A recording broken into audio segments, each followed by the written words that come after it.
I typically use one surgical drain, which comes out before you leave the hospital at day 3. The urinary catheter stays in for an additional day, simply because I don't want someone starting the first day of dilation and putting a lot of pressure on a urethra, which is right above the vaginal canal, without the tube kind of protecting it. At least that's how I feel. And so the catheter comes out one day later, which lands on day 7 or 8, again, depending on what day the surgery is. Now to talk about the potential bad things that can happen after surgery. Again, vaginoplasty, vulvoplasty, most of gender surgery is major surgery. Something not to be taken lightly at all. There are complications. The sort of generic complications of any surgery are bleeding, infection, wound healing. And so wound healing tends to be kind of a common issue with vaginoplasties, less so in vulvoplasties, but still possible. And what I mean by that is something called perineal dehiscence. And so the very bottom of the vaginal entrance is kind of the anchoring point for the whole construct. It tends to be a weak point.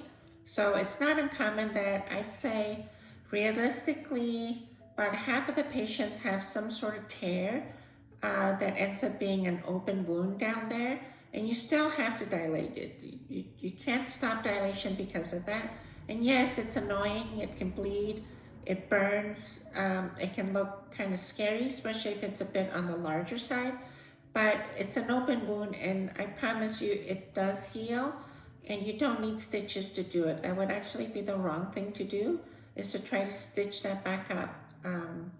And so usually it's local wound management, and over a period of, it just depends, over a period of a couple weeks to even 3-4 months. Urinary problems are not uncommon. Not the sort of the simple like post-op swelling, the catheter comes out and you're having a little bit of trouble peeing. We give you medications to help you through that, and usually it does not require putting in a second catheter, but once you get to the point of requiring insertion of a second catheter, it has to stay another week just to allow for the healing and the swelling to come down. And usually it is extremely rare to require a third insertion of a urinary catheter. Granulation tissue. A lot of people ask what granulation tissue is. And what that means is that the lining of the vagina, regardless of what type of lining there is, some of the lining breaks down, or some of the suture line that created the lining comes apart, mostly from dilation or perhaps maybe a little bit of pore healing. And so you end up with raw spots on the inside of the vagina. And so the body tries to heal it by filling it in, and it creates this wound base that is sort of fleshy, red. It's quite vascular, so it tends to bleed and secrete. And so that's what granulation tissue is. I think that most patients have granulation, and that's why I don't go sticking speculums in there within the first 3 months, because I feel like I would be over-treating granulation, where usually after about 3-4 months, it heals on its own.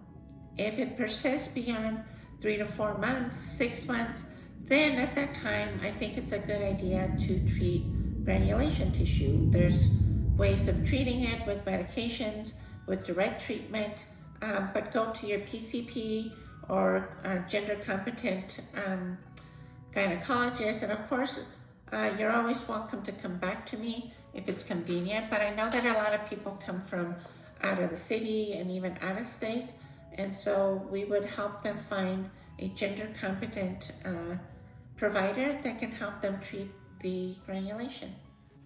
Now, what are the very worst things that could happen with vaginoplasty? Not so much vulvoplasty. This is the bad and the ugly of vaginoplasty. So, rectal injury is a very bad complication. The good thing is it is extremely rare in most expert gender surgeons, and the rate of it should be less than 2%. My personal record for major complications is not zero.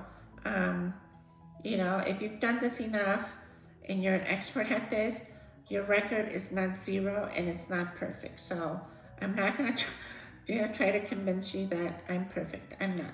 But I am very, very good at it. And so my record for rectal injury and that turning into something called a rectovaginal fistula or even a urethral fistula is less than 1%. And so that is, you can look it up. It's a very, very good expert rate to be at. Now, nobody likes complications.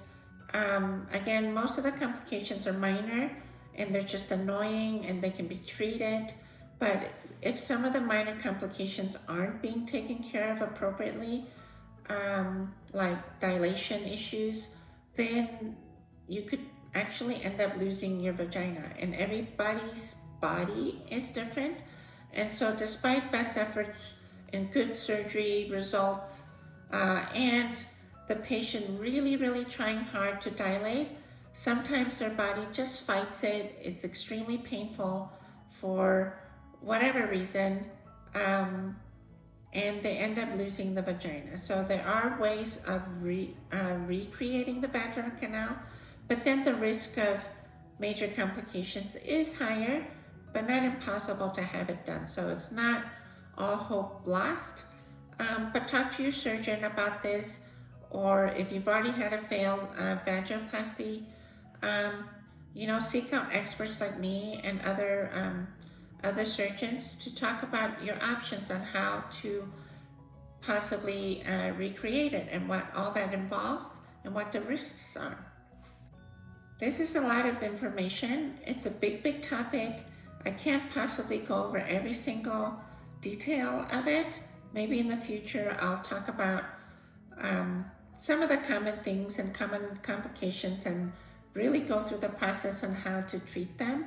And one thing I freely tell my patients, again, I've been through this, not that anybody really needs to know, but I think it's helpful. It's helpful coming from a trans woman who's been through bottom surgery, and not to say that just because I'm a surgeon that my recovery was perfect, my dilation was fantastic and easy. Absolutely not. Definitely not. I certainly had my share of complications that I had to deal with.